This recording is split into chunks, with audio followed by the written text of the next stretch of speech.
स्वामींनी सर्व भक्तांना आयुष्याबद्दल खूप अनमोल उपदेश केला. आयुष्य कसं जगावं, आयुष्यात समाधानी कसं राहावं, यासाठी सुद्धा खूप मोलाचे विचार स्वामींनी आपल्या भक्तांपर्यंत पोहोचवले. त्याच विचारांपैकी काही विचार आज या व्हिडिओमध्ये आपण जाणून घेणार आहोत. पण त्याआधी चॅनलला सबस्क्राईब नक्की करा.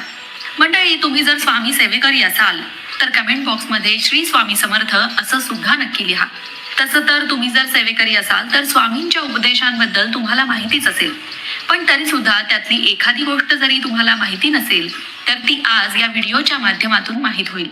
चला तर मग पाहूया की असे कोणते 5 नियम आहेत ज्यांचं तुम्ही रोज पालन करायला हवं, ज्यामुळे तुमचं आयुष्य सुखी आणि समाधानी होणार आहे. तुमच्यावर कोणतंही संकट आणि अडचणी कधीच येणार नाही. त्यासाठी तुम्हाला करायचंय या 5 नियमांचं पालन.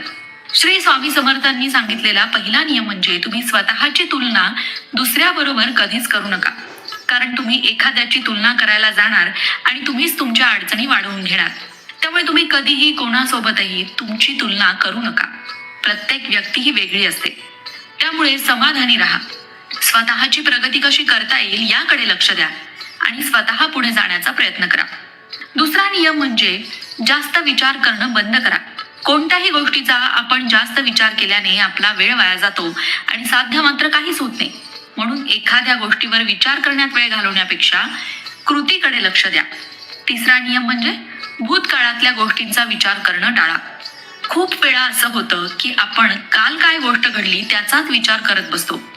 भूतकाळामध्ये आपल्या सोबत जे वाईट घडलं असेल त्याचाच विचार करत वेळ वाया घालवतो. म्हणूनच जे झालं ते विसरून नव्यानं सुरुवात करावी आणि वर्तमानात जगावं. चौथा नियम म्हणजे तुमच्याबद्दल लोक काय बोलतात याचा विचार करू नका. तुमच्या सतसत विवेक बुद्धीला जे योग्य वाटेल, जे पटेल, जे नैतिकतेला धरून असेल तेच करा. लोक काय म्हणतात या गोष्टीचा विचार करत बसलात तर तुमची प्रगती खुंटेल आणि तुमच्या आयुष्यात मनस्तापाशिवाय काहीही येणार नाही.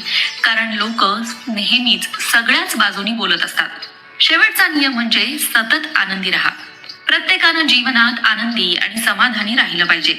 पण आनंदी आणि समाधानी राहायचं म्हणजे काय करायचं, तर ज्या गोष्टी आपल्याकडे आहेत त्या आपल्याकडे असण्यासाठी देवाचे धन्यवाद मानायचे.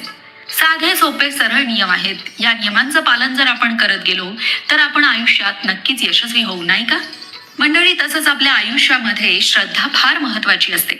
आपल्या इष्टदेवावर, आपल्या सद्गुरूंवर आपली पूर्ण श्रद्धा असायला हवी. कारण श्रद्धेशिवाय आयुष्य जगणं हे फार अवघड असतं.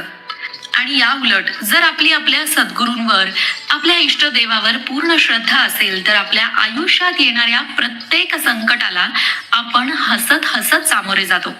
मग मंडळी, या बाबतीतला तुमचा अनुभव कसा आहे? कमेंट करून आम्हाला नक्की सांगा.